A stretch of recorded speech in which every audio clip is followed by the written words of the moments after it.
자, 오늘은 어버이 주일입니다. 부모님의 사랑을 기억하고 감사드리는 날이죠.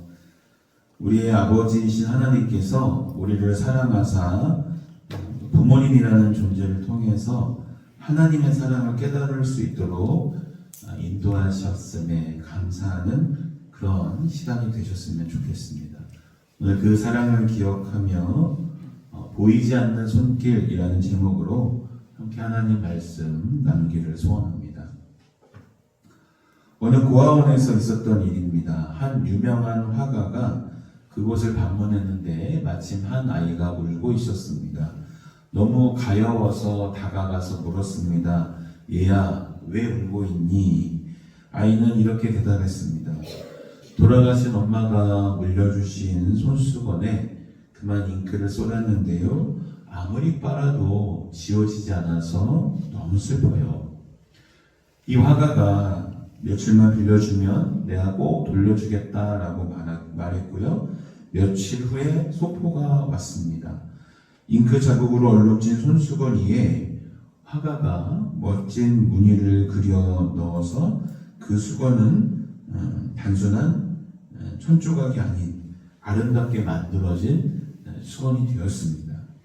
엄마의 손길이 담긴 유품이 그렇게 잘 변하게 된 것이죠.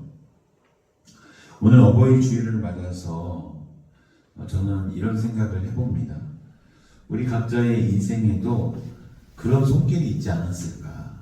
우리가 미처 알아채지 못하는 사이에 보이지 않게 우리를 붙들어 주었던 손길, 바로 부모님의 손길이요, 더 나아가 하나님의 손길입니다.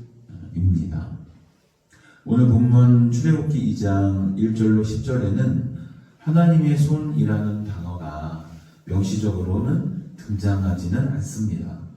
그러나 본문 전체에 하나님의 손길이 생생하게 역사하고 있습니다. 그리고 그 손길은 놀랍게도 한 어머니의 손길을 통해 나타납니다. 그래서 오늘 설교 제목을 보이지 않는 손길이라고 붙였습니다. 때는 이스라엘 백성이 애굽에서 노예살이를 하던 시절입니다. 상황은 점점 나아지는 게 아니라 점점 더 잔인해졌습니다. 처음에는 강제부역으로 이스라엘 백성들을 견제하더니 나중에는 남자아이가 태어나면 무조건 죽이라는 남아 학살법까지 공포됩니다. 레위 족속 아므람과 요게벳 사이에서 셋째 아이가 태어났는데요. 남자아이였습니다. 그런데 아이가 태어날 순간 이 기뻐해야 할 순간이 오히려 두려움과 고통의 순간이 되고 말았습니다. 그러나 바로 이 절망적인 상황 속에서 보이지 않는 하나님의 손이, 그리고 어머니 요게벳의 손이 역사하기 시작했습니다. 본문 2절에 그 여자가 임신하여 아들을 낳으니 그가 잘생긴 것을 보고 석 달 동안 그를 숨겼으나 라고 했습니다. 여러분, 이 석 달이라는 시간이 얼마나 길고 두렵고 조마조마한 그런 날들이었겠습니까? 아이가 울음을 터뜨릴 때마다 이 엄마, 아빠의 마음은 가슴이 두근두근, 쿵쾅쿵쾅 그렇게 가슴을 졸였을 것입니다. 그 긴 시간 동안 아무 탈 없이 지낼 수 있었던 것은 하나님의 손이 그 가정을 그늘처럼 덮어주셨기 때문인 줄로 믿으시길 바랍니다. 2008년 5월 12일에 중국 쓰촨성에 규모 8.0의 대지진이 왔습니다. 수많은 건물이 순식간에 무너졌고 구조대원들이 폐허 속을 수색하던 중에 한 여성의 시신을 발견했습니다. 그런데 그 시신의 자세가 이상했습니다. 두 무릎을 꿇고 두 팔로 땅을 짚은 채 마치 활처럼 몸을 구부리고 있었습니다.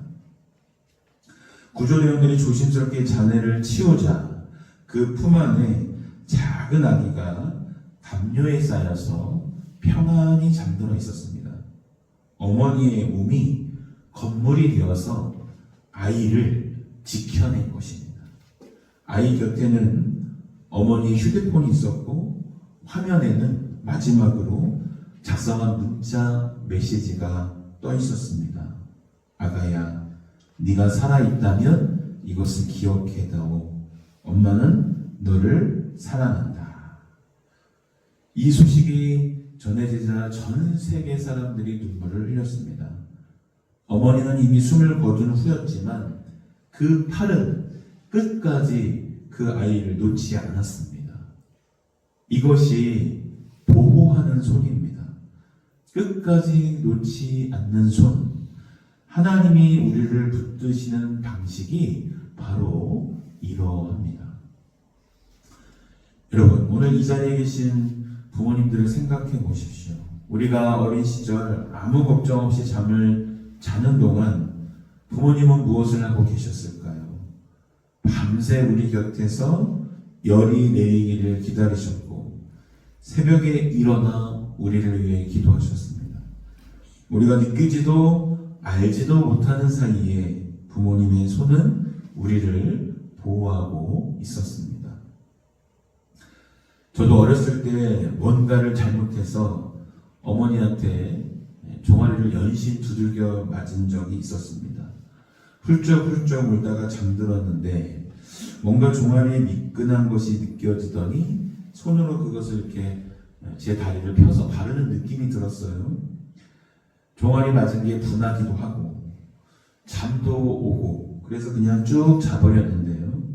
다음날 일어나 보니 제 다리에 바셀린이 엄청 발라져 있더라고요. 아마도 어머니가 잘못한 아들을 훈계하셨지만 그 종아리가 빨갛게 부어 오른 것을 보고 마음이 아프셨는지 바셀린을 정성스럽게 발라주셨던 것 같습니다. 혹시 여러분도 이런 경험이 있으신가요? 자녀된 우리가 느끼지 못하는 사이에도 부모님의 손은 우리를 보호하셨던 것입니다. 마찬가지로 영적인 부모 되신 하나님은 사무엘 시대에도 자녀된 이스라엘을 그 손으로 보호하셨습니다. 같이 읽어볼까요? 여호와의 손이 사무엘이 사는 날 동안에 블레셋 사람을 막으시네. 아멘. 보이지 않았지만 그 손은 분명 거기 있었습니다. 우리 부모님의 손길도 하나님의 손길도 그러한 줄로 믿으시기를 바랍니다. 자, 석 달이 지나자 저는 이 아기를 숨길 수 없게 되었습니다. 요게벳은 결단을 내려야 했습니다. 그녀가 택한 방법은 갈대상자였습니다. 자, 이 역청과 나무 진으로 그 갈대상자 안에 방수 처리를 하고 아이를 누인 후 나일강 갈대 사이에 두었습니다. 얼마나 떨리는 손이었겠습니까? 얼마나 눈물이 흘렸겠습니까? 그 당시 법으로는 당장 내 아들을 죽여야 했지만 차마 그렇게 할 수가 없어서 갈대상자에 아기를 눕히고 나일강으로 그 사랑하는 아들을 떠나 보내는 그 어미의 마음은 찢어지고 타들어가는 속내였을 것입니다. 그러나 인간적으로는 아이를 포기하는 것처럼 보이지만 사실 그것은 하나님의 인도하심을 믿는 믿음의 행동이었습니다. 그때 어떤 일이 일어났습니까? 바로의 딸이 목욕을 하러 나일강으로 내려왔는데 이 공주가 바로의 딸이 갈대 사이의 상자를 보고 아기가 우는지라 그가 그를 불쌍히 여겨 이르되 이는 히브리 사람의 아기로다 이렇게 말을 합니다. 마침 그날 마침 그 시간에 마침 그 갈대 사이를 공주가 지나간 것입니다. 우연한 것처럼 보이지만 이것이 바로 하나님이 인도하시는 방식입니다. 여러분 잘 아시는 발명왕 토마스 에디슨은 어린 시절 학교에서 쫓겨난 아이였습니다. 입학한 지 불과 3개월 만에 담임 선생님은 에디슨의 어머니를 불러서 이렇게 말했습니다. 이 아이는 머리가 굳어서 도저히 내가 가르칠 수가 없습니다. 학교를 그만두게 하십시오. 대부분의 부모라면 그런 얘기를 들으면 낙심하고 체념할 상황이었습니다. 그러나 에디슨의 어머니 낸시 에디슨은 달랐습니다. 그녀는 아들의 손을 잡고 집으로 돌아와서 아들을 잡고 얘기했습니다. 에디슨, 선생님이 틀렸어. 엄마는 네가 세상에서 가장 특별한 아이라고 믿는다. 이 낸시는 이후 직접 에디슨 이 아들의 선생님이 되었습니다. 책을 사주고 화학 실험 도구를 마련해주고 아들의 호기심이 향하는 방향으로 그 길을 열어 주었습니다. 훗날 에디슨은 이렇게 고백을 합니다. 나의 어머니는 나를 만든 분입니다. 그녀는 내가 무가치하다고 느낄 때 나를 믿어주셨고 그 믿음이 내가 살아갈 이유가 되었습니다. 1093개의 특허, 전구와 축음기와 영화, 그 모든 것의 출발점은 학교에서 쫓겨난 날 어머니가 내밀었던 한 손이었습니다. 어버이 주일을 맞아서 우리가 한번 돌아보기를 원합니다. 내 인생의 중요한 갈림길마다 누구의 손길이 있지 않으셨나요? 어떤 학교를 가야 하나 고민할 때, 어떤 사람과 결혼해야 하나 흔들릴 때, 밤새 함께 그 얘기를 들어주며 고민해 주신 분, 바로 부모님이셨습니다.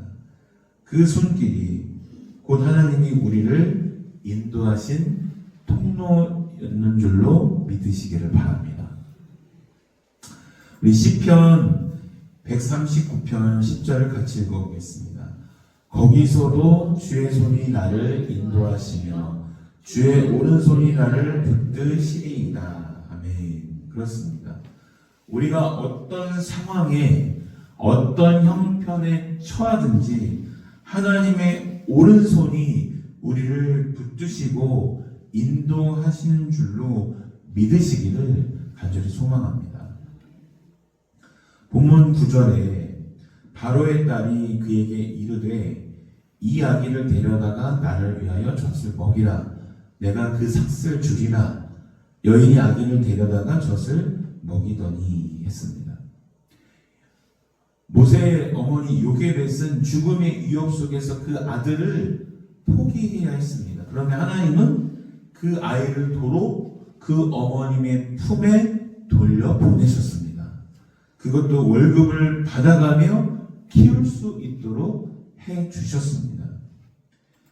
잃어버릴 것 같았던 것을 더 풍성하게 돌려주시는 손, 그 짧은 몇 해 동안 요게벳이 심어준 그 신앙의 씨앗이 자라서 훗날 모세는 이스라엘을 이끄는 그런 영도자로 탄생하게 된 것입니다.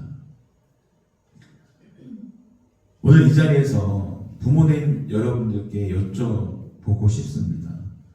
여러분 자녀를 위해 드린 눈물의 기도가 있으십니까? 그 눈물의 기도 하나하나가 하나님의 복이 임하는 통로였습니다. 우리의 자녀를 위해 앞으로 더 눈물의 기도로 하나님께 아뢰을 수 있는 저와 여러분 되시기를 간절히 소원합니다. 히브리서 11장 23절에 보니까요. 믿음으로 모세가 낳았을 때에 그 부모가 아름다운 아이임을 보고 석 달 동안 숨겨 왕의 명령을 무서워하지 아니하였으며 라고 했습니다. 여러분 그들의 힘은 믿음이었습니다. 모세 부모의 힘은 믿음이었어요. 보이지 않는 하나님의 손을 믿는 믿음 앞에서는 그 바로 왕의 엄명도 두렵지 않았다는 것입니다. 그들은 가만히 앉아서 기적만을 기다리지 않았습니다. 석 달 동안 아이를 숨기고 갈대상자를 손수 만들고 역청을 바르고 강가에 뛰었습니다. 할 수 있는 모든 것을 다 했습니다. 하나님은 손 놓고 있는 사람이 아니라 최선을 다하여 사는 사람을 도우시는 분인 줄을 믿으시길 바랍니다. 본문 3절은 이렇게 시작합니다. 더 숨길 수 없게 되매. 더 숨길 수 없게 되매. 이 짧은 한 문장 안에 그 3개월의 전 역사가 담겨 있습니다. 이것은 포기의 말이 아닙니다. 최선을 다했다는 고백입니다. 더라는 단어가 핵심입니다. 아직 할 수 있을 때까지는 최선을 다해 숨겼다라는 것입니다. 많은 경우 우리는 어려움이 오면 너무 빨리 포기합니다. 야, 이건 안 되겠다 하고 미리 결론을 지어버립니다. 그러나 모세 어머니 요게벳은 달랐습니다. 할 수 있는 데까지, 버틸 수 있는 데까지 최선을 다했습니다. 하나님은 그 최선이 끝난 자리에서 역사를 시작하십니다. 갈대상자에 역청을 한 겹씩 바르는 것이 무슨 의미가 있겠느냐라고 생각할 수도 있습니다. 그러나 그 한 겹 한 겹이 믿음이었고 그 한 겹 한 겹이 기도였습니다. 작은 최선이 모여서 기적의 통로가 된 줄로 믿으시길 바랍니다. 부모님들을 보십시오. 우리 자녀들을 위하여 얼마나 최선을 다하셨습니까? 더 좋은 것을 먹이려 당신의 것은 내려놓으셨고 더 따뜻하게 입히려 당신의 몫을 줄이신 게 바로 우리 부모님들입니다. 그 최선의 손길이 하나님 앞에 드려진 예배였다라는 것입니다. 최선을 다하여 요게벳이 할 수 있는 것은 기도뿐이었습니다. 갈대상자를 강에 띄어보내고 눈물로 기도했을 것입니다. 애국 궁궐에 아이를 보낸 후에도 단 한순간도 잊지 않고 눈물로 기도를 했을 것입니다. 4세기 북아프리카에 한 어머니가 있었습니다. 이름은 모니카였는데요. 그녀의 아들은 젊은 시절 방탕한 생활에 빠졌고 이단 사상에 매료되어서 기독교 신앙을 비웃었습니다. 어머니는 아들을 만날 때마다 늘 신앙 이야기를 꺼냈지만 아들은 코웃음을 쳤습니다. 어느 날 이 어머니 모니카가 한 주교를 찾아가서 제 아들을 위해서 직접 설득해달라고 눈물로 간청했습니다. 주교는 잠시 침묵하다 이렇게 말했습니다. 그러지 않아도 됩니다. 이토록 많은 눈물로 기도하는 어머니의 아들이 망할 리 없습니다.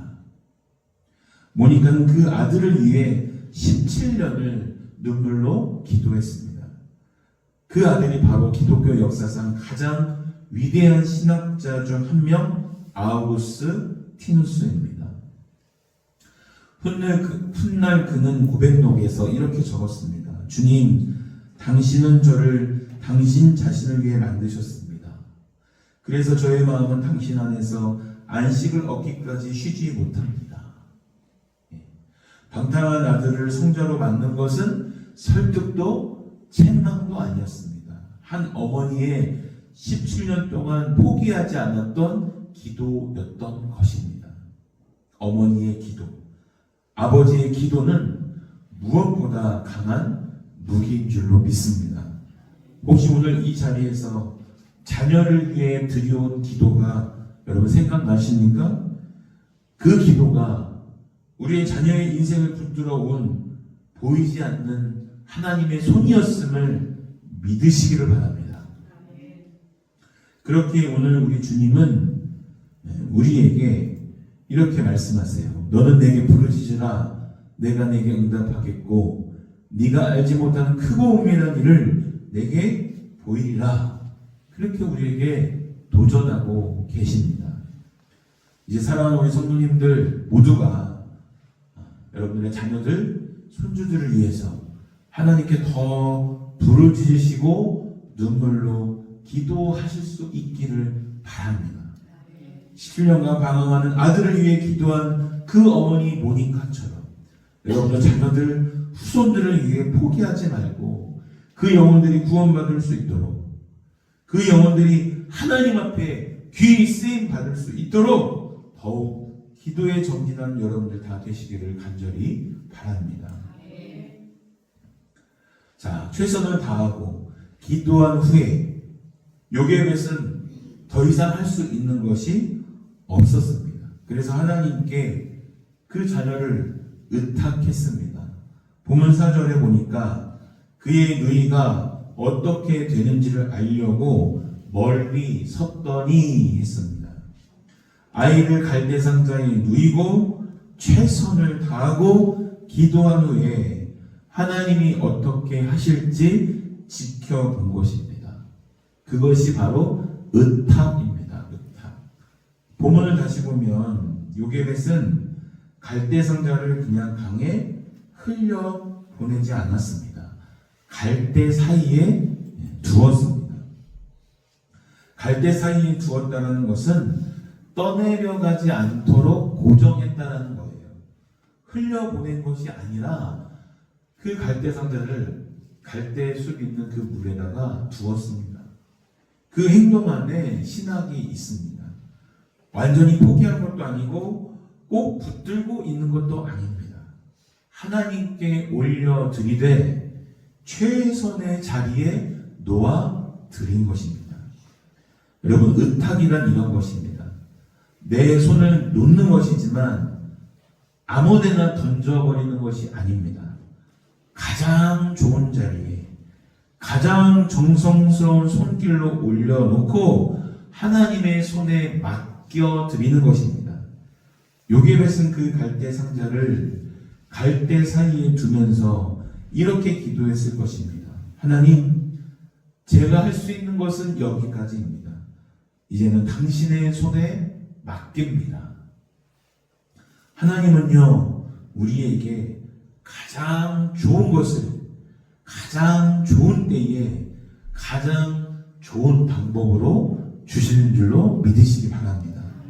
그 가장 좋은 때까지 그래서 우리는 인내하며 기다려야 하는 것입니다.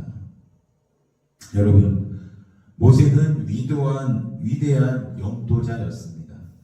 그러나 더 정확히 말하면 모세를 위대하게 만든 것은 그와 함께 하신 하나님이셨습니다. 그리고 그 하나님은 요게벳이라는 한 어머니의 손을 통해서 역사하셨습니다. 오늘 이 자리에 계신 분들께 여쭤보고 싶습니다. 여러분 인생을 돌아보면 어떤 손길이 기억나십니까?